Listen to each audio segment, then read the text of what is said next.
Hello again, most esteemed viewers. My name is Jekyllstein Gray, and we are once again delving into the house in Fata Morgana. I'm assuming that's what the name of the house is called. And we're going to take a look at Chapter 2, which I have only partially finished by this point. I have, I've only partially finished that. And then after that will be an uncharted territory. I'll have no idea what's going on. I can't remember how far exactly I got into chapter 2 of House of Maid Morgana, because even in the last, as I mentioned in the last video, there were like huge chunks of the game just like missing, just gone. I'm gonna turn it down a bit on my end and inspect my memories. So, I don't know, that sounds like a euphemism? I don't know, I'm just gonna let that line of thought slide. Returning to the mansion, yes. The crestfallen young man faded into the distance, and the decrepit double doors clacked shut. Through the shattered glass, you capitalized, could see only the ruins of a garden, not a single rose growing within, not glowing within. You had evidently returned from the past. Yeah. What gives you that impression? In the garden, the weeds grew taller than people. Jesus Christ, how big are those weeds? You found it difficult to look at. A wolf howled in the distance. I wonder if that's going to come back later. That's not a rhetorical question. I legitimately don't know. The children, the sea of roses, and the white-haired girl were nowhere to be found. You and the maid who called you master were the only people present in the mansion. I swear, my throat had a little bit of resistance. Just, I don't know. It's probably an over-exaggeration. Heaven to the next? Oh, you would know better than I. I have no idea what that means. Well, you cannot remember. Seems this is quite serious, then. Worry not, my loyalty lies with you. See, I would rather your loyalty lie to humanity as a whole and what you think is right, rather than to me. The mansion has witnessed more yet. Let us make our way to the second door. That's what we're gonna do. Your hand in hers, the maid guided you back through the kitchen and into the tea room. Her palms were still quite cold. You felt as though you were clenching ice. Do you wish to know the truth, no matter what may be hidden within? Or if it is something you would be happier not knowing, would you rather remain in the dark? Is that so? Well, I have grown up in an environment that makes me always prefer a harsh, truthful answer to a good feeling lie, so... I wonder about their father. Yes, the flaxen-haired sibling's father. Do you think he knew about the white-haired girl? Am I playing the father? Is like there are like 3 of these immortal characters? Like the maid, the father, and the white-haired girl? Probably not. If he did, then perhaps he allowed her to stay because of how deeply he loved his wife. Oh, yeah, okay, so she's asking about the truth about whether he knew that the maid was his wife's bastard. Or maybe because he did not want people to find out about her. I expect he too experienced many different emotions, but those pages of his story remain untold. The parents likely had a turbulent tale as well, but theirs is not of consequence. To whom? I could not tell you. You could not, like, as in you don't know, you could not, as in you're, like, not allowed to, or you could not, as in you don't want to. The last one's kind of weak, she probably would say I don't want to anyway. You and the maid crossed through the entrance hall, continuing your trek. Are you on some kind of your trek? We're doing your trek, the next generation. That might have to be the subtitle for this. At some point, the fire in the fireplace had faded to embers, emphasizing the lack of light within the mansion. The maid took a candlestick and lit it in the cinders. The small flame illuminated her pale face. On a whim, you asked the maid about herself. About me? I'm a maid devoted to your service, as I have said. What was that? You were interested in my name? You flatter me. No, it's not a flattery. That's just, I'm asking about who you are. Also, if your sole defining fact is devoted to my service, that's concerning. Fine, I order you to leave this fucking house. I truly do appreciate the question, but you are more than welcome to simply call me the maid. don't want to, but I will call you that, as you have said that's all you've given me, and I have, and I have no other way of referencing you. Also, it would make me much happier to hear you say my name after you have recalled who you are. A subtle smile rose to the maid's face, after which she began to lead you down a first-floor corridor. I'm still, thrown off by the capitalization of you. Still holding the maid's hand, you passed in front of a full-length mirror. It reflected the warm light of the candle, which disappeared out of range shortly thereafter. Oh, there's an achievement for, something with the mirror that I saw. I can't remember what exactly it was, and I'm not going to look because it might be a spoiler. Oh my, something the matter? I haven't got that achievement, so it would be a spoiler for me as well as you, esteemed viewers. Something the matter? Did you come across something peculiar? She knows way more than she's letting on. The maid had not appeared in the mirror. Oh my god, she's a vampire! That's why she's been feigning so much loyalty. She wants to drink my blood! Though she was not the only one without a reflection. Actually, I would love to see a vampire story that inverts the, aristocratic notion, or, a vampire servant, feeds on the aristocracy, and I don't know. You reached the end of the corridor. There appeared to be a doorway, but the door itself was... This is like every Hitman stairwell I've ever climbed down.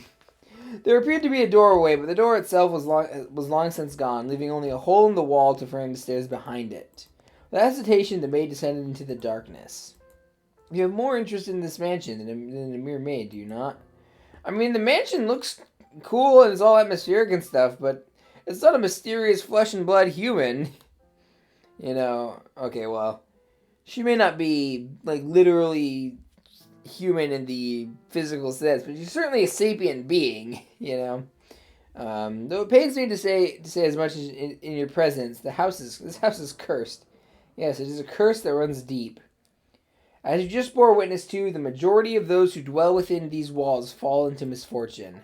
Well, I've seen one family fall into misfortune. That doesn't necessarily mean it has a frequent occurrence. I've served you for many years, and periods of happiness are as fleeting as a sugar cube in a cup of hot tea. What is it? I feel like that. I feel some vague link to the story where the second story we're about to see, but it might just be making that up. I don't remember anything specific. Why did such tragedies befall them? If I were to guess, it was because you had not returned. She didn't capitalize you. Oh yeah, I forgot. She doesn't capitalize you, but the omniscient narrator capitalizes you. But when you remember your true self, the mansion's curse should be broken. The next door is before us. It appeared to be the entrance to a cellar. The disconsolate wood door was visibly rotten in several... Disconsolate? I don't think I've ever seen that word before. I mean, I have, because I've played this part before, but I haven't seen it... I didn't remember seeing it before until now. I still don't remember seeing it. Anyway, now I'm just splitting hairs needlessly. I've noticed, a lot of my words, have been, kind of... hard, they kind of slur together, they kind of blend together, and I'm trying to, be a bit more precise in how I talk. The door was visibly rotten in several places, and it seemed it might crumble at a single touch. You could hear the sound of something devouring meat beyond the door. Maybe there was a beast living within. I do remember the beast. The beast at Tanagra! Beware the beast, he said, trying to do his best Christopher Lloyd over the garden wall impression. By the way, check out my friend's channel at Over the Fourth Wall. Now I have to put the link in the description. The link in the description. Jeez, I talk really fast. Or I have been. I don't know. Before you had a chance to say you thought it was dangerous, the maid opened the door with a chilling smile on her face. Your first impression was that it smelled of blood. That is not a good first impression to have to a door opening. Holy crap. The second door. I really want the fourth segment of this game to be called The Last Door. So 1707. So this is a bit under. This is almost a century after the last segment ended. I actually thought it was only 40 years after. I almost said minutes. The mansion sat in ruins in that era. Not a soul resided within. The grandeur of the house was lost to the ages. It was in perpetual decline. Not a flower grew in the garden. Dust and dirt blackened the plaster. Cobwebs blanketed the corridors, and ivy shrouded the outer walls. It was not a pleasant sight. As hard as I tried to fight it, I could not stop the mansion's descent into disrepair. So you were like still working there? What the hell, lady? The depth of the previous owner's grief, or perhaps despair, was far too much. After the beautiful flaxen-haired family, there's that hair color again. I guess it did end up being, I didn't mention this in the last video, I guess it did end up being relevant to bring up a lot in the last segment because hair color was such a big aspect in the reveal of the white-haired girl and whatnot. After the beautiful flaxen-haired family, people stayed away from the mansion. They had no heirs, so their bloodline simply vanished into the depths of history. I mean, all the idea of a bloodline is just made up anyway, so it's not like anything was truly lost besides, people who happen to have that quote-unquote bloodline. It had been about 50 years since the house last had a resident. I was trying to make a Resident Evil joke, but I couldn't think of any. The forlorn property appeared as though it had been abandoned for centuries, and the occasional villager who stumbled upon it did not remain there for more than a day. My time there was rather solitary. That was perhaps the loneliest time of my life. Everyone who visited the mansion feared it, and it was left without anyone to become its owner, master. Anyway, I even came to believe that my time serving as a maid would come to an end in this era. However, one day I noticed something out of the ordinary.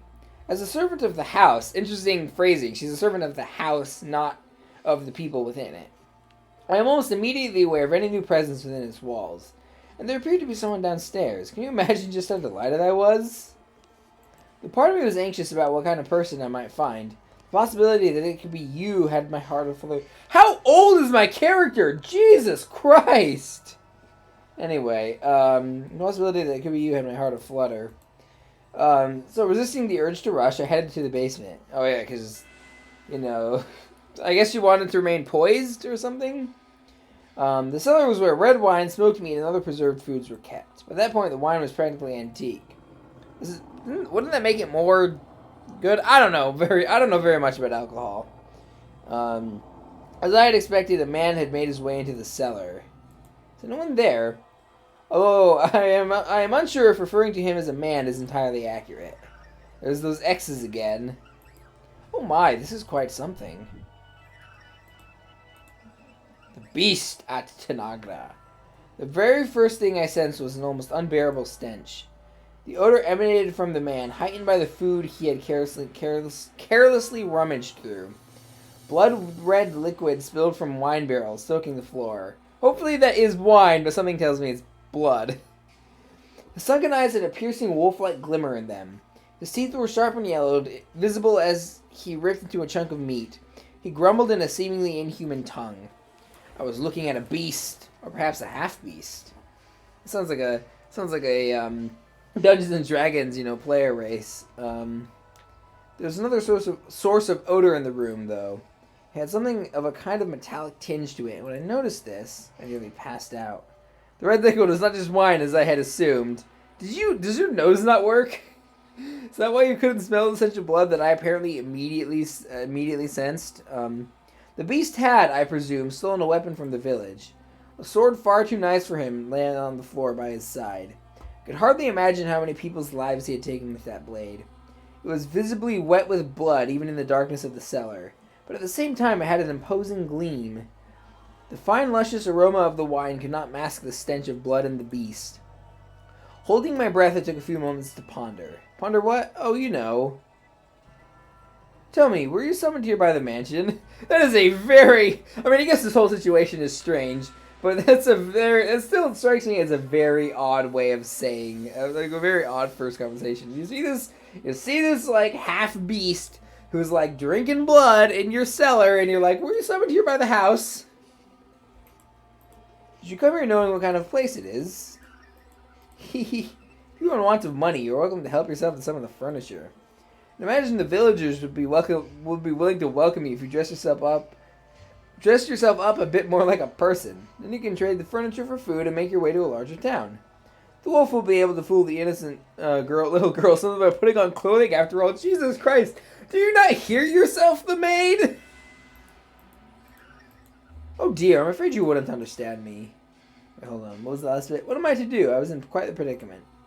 Nevertheless, it meant a great deal to me then that I had found someone who did not fear the mansion, be it human or beast. So I decided I should give him my assistance while doing my best not to agitate him. Say, could you perchance be my new boss? I know I really should be okay with saying that word, and I know it's not like I don't lose anarchist points or whatever for saying that word, reading it out loud, and it's not that that the game using that word is bad. It's just, I don't know, it just rubs me the wrong way to say it. So, yeah, or to hear it said towards my character and whatnot. Mansion set near the ocean. Say it was perched upon a cliff might make it sound rather intimidating. But you could see the beautifully clear sea through the windows, the glittering expanse of emerald and turquoise. I've been watching too much Iron Man recently because my first thought was immediately Tony Stark's house. If the mansion had been in proper condition, it would have been breathtaking against that backdrop. I even wanted to plant orange trees in the garden. Though it was a tumultuous era, the sun still shone bright upon the land, which only served to emphasize the house's unsightliness. Oh yes, perhaps I should give you some more background information. At that period in time, a war had just drawn to a close. Would that be the 7 Years' War? Or, again, considering how hit or miss this game is with historical accuracy, it could very well just be some non-historical war. The once gorgeous wetlands were infested with crows picking at decaying remains. Bodies of soldiers fallen in battle continually washed up on the shore of coastal villages. Holy shit! The people wanted nothing more for the curtain to draw on that deeply political contest. Well, now I'm really interested. What were the sides in the war? Why are they fighting? What caused them to start fighting? What were their differences? Who won? Who lost? All that jazz. Probably not going to get answered. When it finally did, the kingdom with its richly fertile shores was stripped of its independence, beginning a new era under new rule. The people were exhausted, their spirits wasted away. And the splendor of the ocean and sky did nothing to help. That's interesting, you know. I like the ContraPoints thing I referenced in the last video. I think it was the last video. When you're just in a depressive state, blue skies and clear skies and blue water and all that junk, all that happy stuff. I shouldn't say all that junk. All that good stuff is. It feels like junk, It feels like it's bullshitting you. In my mind, the beast was emblematic of the times, emaciated and enveloped in the scent of blood. But the war came to an end. Thus, the beast did not have to remain a beast, I thought. Did he? And so I endeavored to make the beast more human-like. This is obviously Beauty and the Beast in style. Although it's interesting because, obviously there's some clear differences. They're kind of surface level, but also show a deeper point of she's already in the house. She's not taken captive or gives herself, like swaps places with her father or whatever, depending on the story. And also the I should do a video about. Well, I should do another 19-second video about a bread tuber and just be like, Lindsay Ellis was right about Beauty and the Beast. Anyway, so something about his appearance. I would draw a bath, scrub away all the filth, and dress him in clothing left in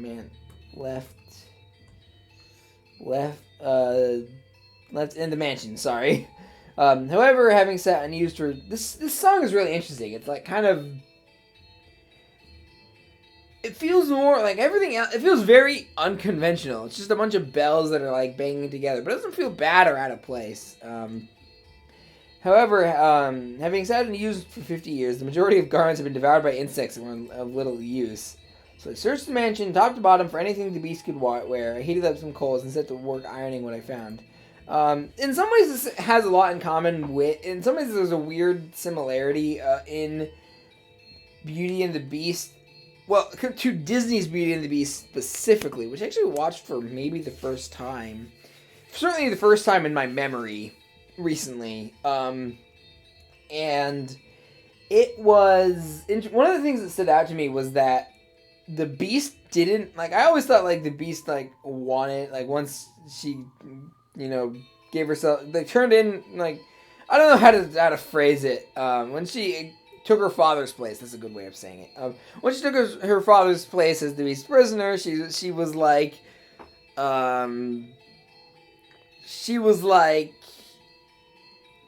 sorry, I lost my train of thought, and now I feel like I killed the pacing. But the beast didn't want anything to do with her. Like, that's the thing I noticed. I was like, the beast is just like, stay there, yeah. You know, I don't want to. You know, it's the servants who are actively pushing him to court her, because like that's the only way they're gonna survive. Anyway, and this is more. This isn't obviously there's no enchanted servants here, but there is a the maid is clearly not.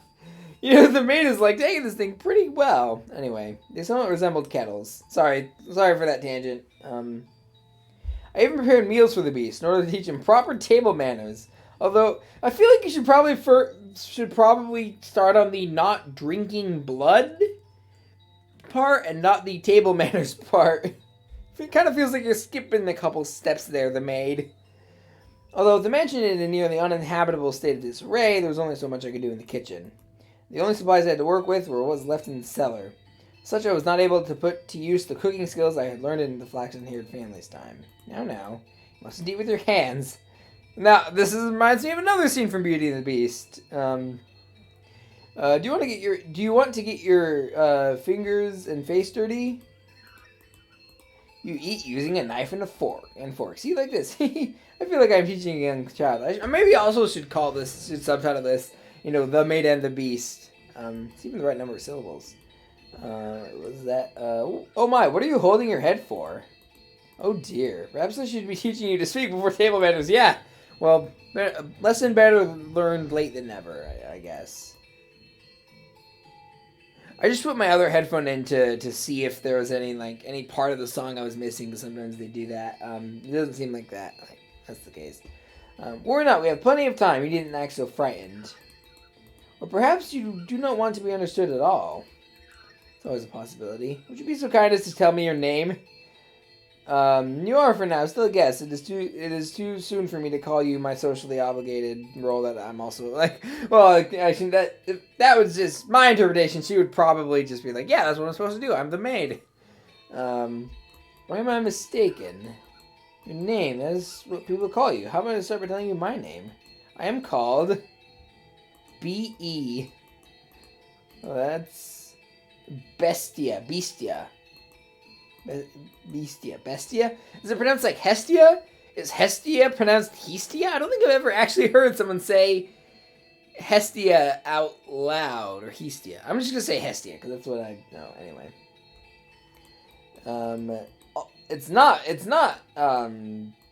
Bestia, though. It's, because that was those are some letters in the much longer name. Why, you seem rather perplexed as to how I was still alive. Yeah, in fact, intended to cause me harm, however, I'm a servant of the house. Well, I mean, yeah, I am surprised that he didn't kill you, for one. But I'm more surprised at how you are still alive, and not just still alive, but looking the exact same after almost a century. Calls himself Bestia. It's a curious thing. When I learned his name, he seemed to take on new importance in my mind. It's not a mere beast, but a thing called Bestia. I mean, yeah, that's tends to be a should I ever have the chance to hear your name? But I thought you already knew my name. Anyway, I'm certain you too shall become more substantial in presence. We must always remember that even if you do not remember your name, and even if you never know mine, you have always held a special place in my heart. Cool. This began my tranquil days with Bestia. Slowly he began to learn the human tongue. And I was, to be quite honest, rather thrilled. To be certain, I was afraid of the beast. My fear was not so strong as my elation that there was someone else in the mansion, someone to whom I could speak. And someone that might become my boss. Come now, you must pull weeds out at the roots or they will soon grow back. This is a task that requires perseverance. Wait, you want this guy to be like your boss, the head of the house, the person you serve? I'm trying to use anything but the M word. And you're teaching him manual labor? Sorry, what? There you go. Grass. Oh, so maybe it is just the name. Then why are all the... Why, is it like... Are they saying like GRASS? Oh, you did not expect that. It appears to be many plants on the surface. What appears to be many plants on the surface is actually all connected within the soil. A bunch of aspen trees. This is a task that requires a man's strength. If there are other servants, they could do it, so I apologize. Okay. That explains it. I mean, also, you know... definitely was, and still is in some respects, a more... socially obligated towards people who society considers to be men, is what I'll say. It's not like men are uniquely... It's not like women are at a unique disadvantage at pulling out weeds, you know? Well, perhaps now that you are all dressed up, do you wish to leave the mansion and find someone to fool, as the wolf did the sweet little girl? Why do you keep using that metaphor? If you're no interested in remaining in such a disheveled house... NT, go on. Not want to leave. Oh my, is that so? You wish to say that I shall not stop you. On the contrary, I gladly attend to you. I'm waiting for the person who is to become my boss. Forever waiting.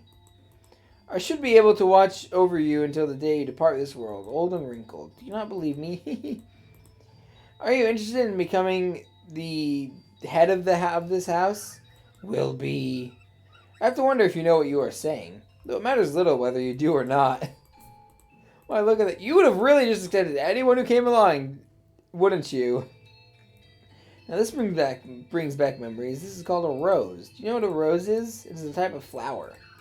Do not know. I see, then allow me to teach you. What you have here is not a real rose. The real roses wilted and are sleeping in the soil. This is called an accessory. It is something that women wear. The beast had an ornamental white robe and rose in his hand. An object sometime meant to give to someone else. Oh, is that the thing wait, is that the necklace that Mel bought for Nellie? Or is that the thing, is that the white, like the ornament, the white rose that Mel bought? I'm still confused by the whole, relationships and chronology of the, genealogy, I don't know, of the previous, protagonist of the previous story. This feels almost like 4 interconnected stories that are part of the same larger story rather than chapters in the same story, if that makes any sense. This feels more like a sequel to the previous story, even though it's not. Anyway. Curiously, the white rose was just as stunning as it had been the day it was made, despite being buried in the earth for so many years. I hear roses make wonderful gifts. I think that's supposed to be the one that... I think it's supposed to be the one that he bought for the white-haired girl. He stared intently at the decorative rose. I presumed the beast would either discard it disinterestedly or destroy it, but much to my surprise, Bestia held it gently in his hands, as though it were something precious to him. Are you, perchance, considering giving it to me? So you are not. Very well. Is there someone else you would like to give it to? In that moment, a thought floated through my mind. The thing I had found in a pool of blood in the cellar was a monstrous creature indeed. Perhaps that was not, at his core, what he truly was. If you start singing something there before, so help me, I will walk through the screen and beat the shit out of you. No, I wouldn't. I don't know. I shouldn't even. It's not. Anyway, that's not even. I feel that came across as more like aggressive and kind of too. It's too real. It sounds too real considering than I thought it would in my head. I do actually dislike that song. I think it's one of the reasons why everyone assumes Beauty and the Beast is about Stockholm Syndrome, because it's like, no, it's not. I should have expected I would be talking about Beauty and the Beast in this episode, because I didn't know the basics. I didn't know that she was the main person, though. Anyway, I actually forgot that he looked like this, too. There was one image I remember of Bestia, and I think it's pretty famous. It's well known amongst people who have heard of the game. Anyway, we'll get to that soon. Anyway, back to something there before, and I promise I'll be brief. I just hate it because it's like, she says like, oh, there's something there that I didn't see before. And I'm like, yeah, of course you didn't see it. He wasn't acting right. He wasn't being that guy before, you know? This mansion fulfills people's desires. If you yearn for something, oh god, this is like Monkey Paw Manor. Holy crap! Live peace. Look at that filthy thing. A beast. It's a beast. Kill the beast. Okay, it's eating goddamn sand. You really that hungry? Wait. So you heard? Oh. I remembered like earlier, like a couple minutes ago, like, oh yeah, I probably forgot to do the epilepsy warning in the last video. I should probably add it to the last video and add that one, add one here. Anyway, I'll kill you. So wait, you said, this is one thing that confuses me. It's kind of similar to the Ra's al Ghul thing I mentioned earlier. It's like, you said you're eating sand. Are you really that hungry? And rather than being like, huh, I want to know more about this, or even just like, not a threat, I'm going to leave him alone. It was, well, he still was a beast, you know. And granted, that might have not been what actually happened in that instance, but considering that it was part, in context of that montage of all these other voices saying that, you know. Anyway, several days passed by. As Mistia began to act more like a person, the mansion followed suit, slowly becoming more habitable, though not yet back to its former glory. No flowers grew in the garden, but neither were there weeds infesting it. The dusty corridors, shadowed windows, rust-covered kitchen gradually returned to their proper states. Beastie learned how to change his own clothes and how to draw a bath. No longer did it have to wait on him hand and foot. He could take care of a number of things all by himself. Well, he lacked for food he acquired from the forest. Never did he go to purchase supplies from the village. Rather, he captured hares and gathered herbs hidden in the undergrowth. They were days without incident. And though such a life may want for excitement, peace is something he wasn't taking for granted. Yeah, anyone who's got, like, anxiety will know that, you know, like, excitement is not necessarily a good thing, you know. Those who have cast it aside, finding the leisurely flow of time dull. Only those who have never experienced it truly know how precious it is. Beastie appeared to be content. He wore an expression of solitary serenity. Someone, is anyone there? And then one day, a crack formed in the uneventful tranquility. How long have I been going for? That might be a good place to stop. Half an hour. Yeah, that's a bit on the short side. Is anyone in there? I think I'll leave it there. It's a nice short one to contrast with the last one. I don't know, I feel like I haven't really been in the groove today as it happens, so I keep forgetting that it's not escape. My voice cracked. Alright, we're gonna save here and go back and system and return to the entrance. Yes. Alright, that will be all for today, esteemed viewers. Thank you for watching. If you liked the video, give it a like. If you have something to say, let me know in the comments. Twitter, Letterboxd, and Nexus.gg, links in the description down below. Subscribe and ring the bell to be notified of future videos.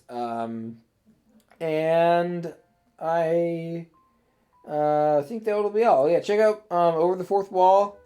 You know, disclosure, it is a channel done by my friend, but you know, I still think it's good, and other people seem to think that too. Anyway, I don't know. Thank you for watching, esteemed viewers, and I'll see you in the next video. Goodbye!